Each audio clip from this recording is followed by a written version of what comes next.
প্রশ্ন রইল, যদি কেউ বলতে পারে আসাম রাজ্যে বা এই রাজ্যে, তাহলে আপনাদেরকে বলে শ্রীভূমি, আপনাদের নাকি জেলা, শ্রীভূমি জেলার যদি এখানে যারা কীর্তন শুনতে এসেছেন কিছু মনে করবেন না, বাইরে থেকে এসেছেন, সবার কাছে নিবেদন, এক রাজা বললেন 4টে প্রশ্ন করব, যদি উত্তর দিতে পারে তাহলে আমি তাকে রাজত্ব দিয়ে বৃন্দাবনে চলে যাব।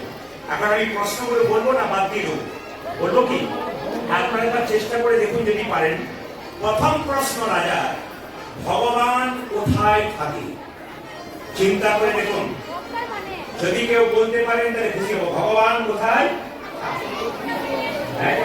বাচ্চাগুলো বলছে আকাশে, আর এখানে একটা বাচ্চা বলছে ভগবান মনে, কে বলছে ওইখানে, কে বলছে ওইখানে, কে বলছে ওইখানে। আচ্ছা ঠিক আছে, উত্তরটা পেয়ে যাবে। প্রথম প্রশ্ন ভগবান কোথায় থাকে। দ্বিতীয় প্রশ্ন ভগবান কি খায়? প্রসাদ।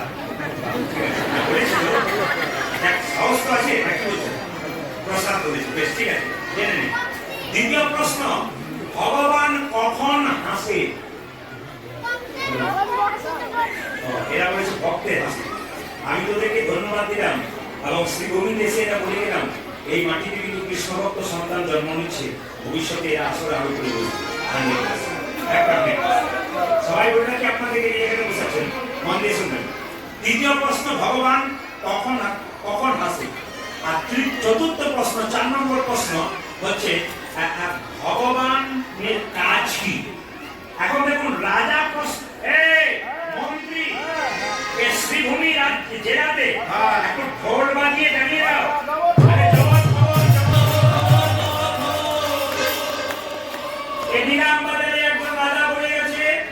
প্রশ্নের উত্তর দিতে পারে বাহাদুর করে বলে গেছে, যদি কেউ 4টা প্রশ্ন উত্তর দিতে পারে সে রাজা। কত পণ্ডিত এলো গেল, না যায় তার গোনা।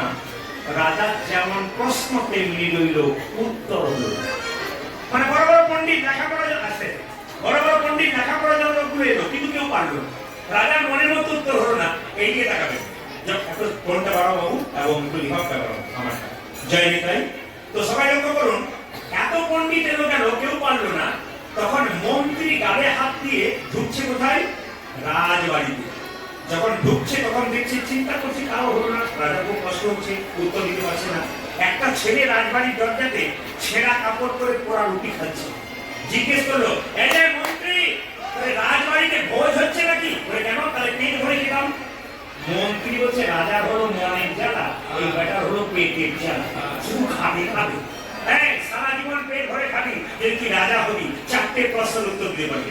ছেলে বলে, একবার বলো স্কুলে পড়েছিস? পড়ি নাই। উত্তর দিবি কি করে? কত পণ্ডিতেরও পারো, তুই কি করে পারবি?